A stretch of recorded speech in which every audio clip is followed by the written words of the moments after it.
సంబంధం లేనటువంటి అంశం. ఇటువంటి అంశాల్లో రాజకీయాలకు అతీతంగా ప్రతి ఒక్కరు కూడాను పాల్గొనాల్సినటువంటి అవసరం ఎంతైనా ఉంది.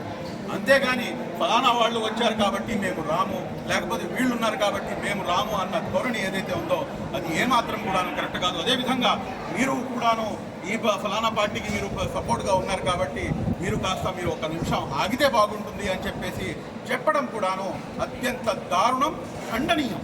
కాబట్టి దయచేసి సోదరులందరూ కూడాను పార్టీలకు అతీతంగా, అదేవిధంగా మతాలకు అతీతంగా ప్రతి ఒక్కరు కూడాను ముందుకు అడుగు వేస్తారని చెప్పేసి ఏదైతే మత సామరస్యం ఉందో ఈ మత సామరస్యం కోసం గౌరవ నారా చంద్రబాబు నాయుడు గారు ఏదైతే ఒక పెద్ద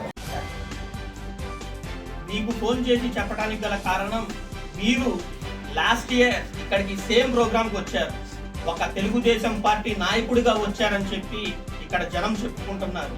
అందుకోసమనే మీకు ఫోన్ చేయడానికి గల కారణం, మీరు ఒక తెలుగుదేశం పార్టీ నాయకుడు. ఈ రోజు కూటమి ప్రభుత్వం అధికారంలోకి వచ్చింది, 2 సంవత్సరాలు అవుతుంది. ఏమండి ఫారూక్ షుబ్లీ గారు, ఒక మాట అడుగుతున్న డైరెక్ట్ క్వశ్చన్, ఇదే మీలాదున్ నబీ గత 5 సంవత్సరాలు కూడా చేశారుగా, మరి దీనికి మిమ్మల్ని ఎందుకని ఒక చీఫ్ గెస్ట్ గా పిలవలేదు?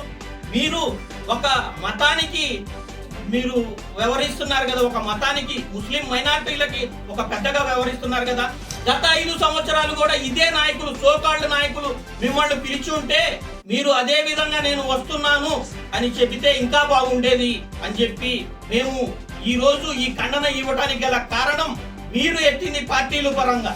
మీరు ఏదైతే చెప్తున్నారు, మీరు నారా లోకేష్ బాబు గారి పేరు, నారా చంద్రబాబు నాయుడు గారి పేరు, ఎంపీ కేశినేని శివనాథ్ చిన్ని గారి పేరు, మేము దీనిని వెంటనే మా శాసనసభ్యురాలైనటువంటి శ్రీమతి తంగిరాల సౌమ్య గారి వద్దకి తీసుకువెళ్తాం. దీని అనంతరం స్టేట్ పార్టీ ఆఫీస్ కి మా అధినాయకుడు నారా చంద్రబాబు నాయుడు గారి దగ్గరికి, మా యువ నాయకుడు నారా లోకేష్ బాబు గారి దగ్గరికి, మా మైనారిటీ మినిస్టర్ ఏదైతే ఉన్నారో ఎన్ఎండి ఫరూక్ గారి దృష్టిలో కూడా ఇది పెట్టి మీరు చేస్తున్నటువంటి రాజకీయ కుట్రల్ని వారి వద్ద ఈ రికార్డులు మొత్తం మేము పెడతామని చెప్పి మీడియా పూర్వంగా విన్నవించుకుంటున్నాం.